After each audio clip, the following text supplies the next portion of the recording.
Veja só, o revogaço para desarmar a população prometido por Lula vai começar por 8 decretos e uma portaria. Juntos, os atos editados entre junho de 2019 e fevereiro de 2021 pelo governo do presidente Jair Bolsonaro facilitaram a compra, registro, posse e porte de armas e munições. A lista dos primeiros decretos a serem revogados foi indicada pela equipe de transição e está citada no relatório final divulgado por Geraldo Alckmin. A anulação desses atos poderá restituir limites para a compra de armas que estavam em vigor antes de Bolsonaro tomar posse.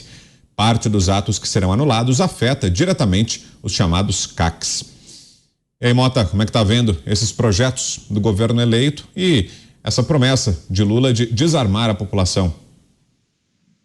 Brown, na esquerda, ou é farsa ou é força. Nesse caso, é uma combinação das duas coisas. Eu já citei inúmeros dados aqui e no meu último livro, A Construção da Maldade, eu cito esses dados mostrando que não há correlação nenhuma entre o armamento do cidadão de bem e os índices de criminalidade. Pelo contrário, os números mais recentes mostram que, enquanto o número de armas nas mãos de cidadãos de bem aumentou, os índices de homicídio do Brasil caíram. Então, eu vou repetir para ficar mais claro, à medida em que o cidadão de bem, que tem residência fixa, que tem emprego, que obedece a uma série de requisitos, à medida em que ele adquire armas, o número de homicídios no Brasil caiu. A visão da esquerda sobre segurança pública pode ser resumida numa frase: para o criminoso, tudo; para a vítima, uma cova rasa e o esquecimento. Dizem que agora vem aí um novo ministro da Justiça comunista, com a missão de consertar a segurança pública brasileira. Mas a esquerda sempre foi a principal responsável pela destruição da segurança pública. Olha, podem anotar o que eu estou dizendo. A pauta que vem por aí, especialmente para você que fez lá o L, que acreditou que dessa vez ia ser diferente. Anota aí, pega uma caneta ou um lápis. Vai vir aí o desencarceramento, ou seja, a soltura de criminosos violentos que estão presos. Vai vir aí, já está vindo, o desarmamento do cidadão de bem. Ninguém vai no Morro do Chapadão, da Pedreira ou do Alemão desarmar o narcotráfico.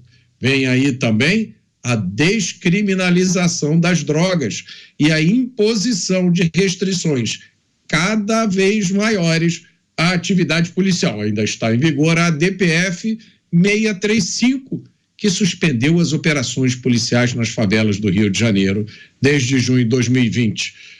Vamos lembrar que o nosso futuro ministro da Justiça, quando era governador do Maranhão, criou um programa revolucionário para ensinar artes marciais aos criminosos que estavam presos nas penitenciárias do Maranhão. Não, eu vou repetir, porque vocês talvez tenham achado que eu estou confuso.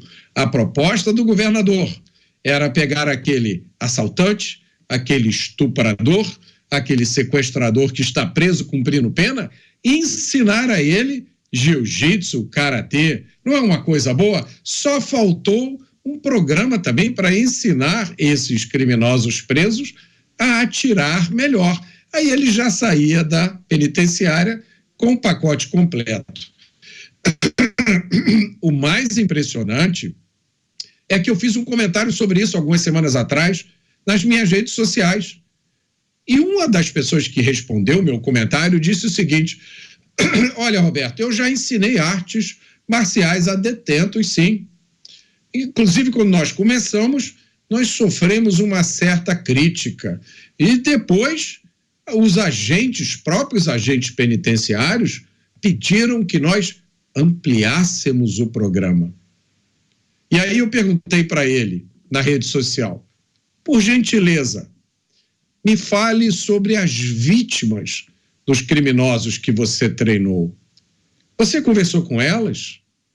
Você conversou com os parentes das pessoas que foram assassinadas, sequestradas ou violentadas?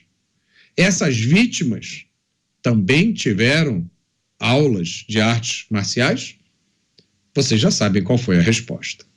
A gente segue falando sobre a proposta de Lula de revogar os decretos do presidente Jair Bolsonaro que tratavam de posse e porte de armas. Segundo o presidente eleito, Coronel Gerson Gomes, serão 9 decretos, 9 normas já no começo do governo que serão editadas para tentar fazer com que o país volte à legislação anterior sobre armas de fogo. O que é que acha dessa possibilidade? Coronel, temos 1 minuto e meio.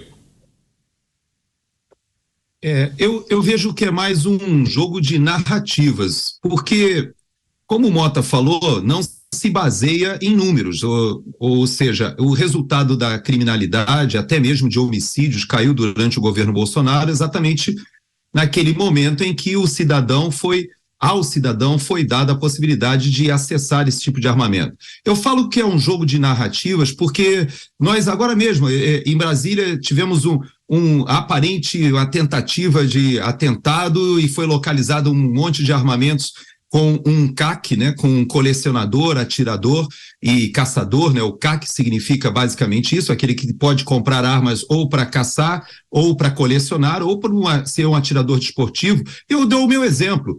Eu atiro razoavelmente bem, já fui até atleta de pentatlo moderno na juventude e continuei atirando durante toda a minha vida militar, 32 anos atirando. Aqui nos Estados Unidos eu vou em stand de tiro com tranquilidade, compro munição no supermercado. E quando eu vou ao Brasil, eu não posso atirar, eu nem posso ter arma no Brasil, porque é uma burocracia tão grande que eu prefiro não me submeter a essa burocracia para ser um CAC, porque eu acho que, de certa forma, é aviltante para um oficial das Forças Armadas, que já fui até instrutor de tiro, ter que me transformar num colecionador, atirador desportivo ou caçador para ter acesso a armamento e munição. Então, eu creio que é mais um jogo de narrativas, né? E que nós observamos que não se ancoram, né, na realidade no que diz respeito à segurança pública.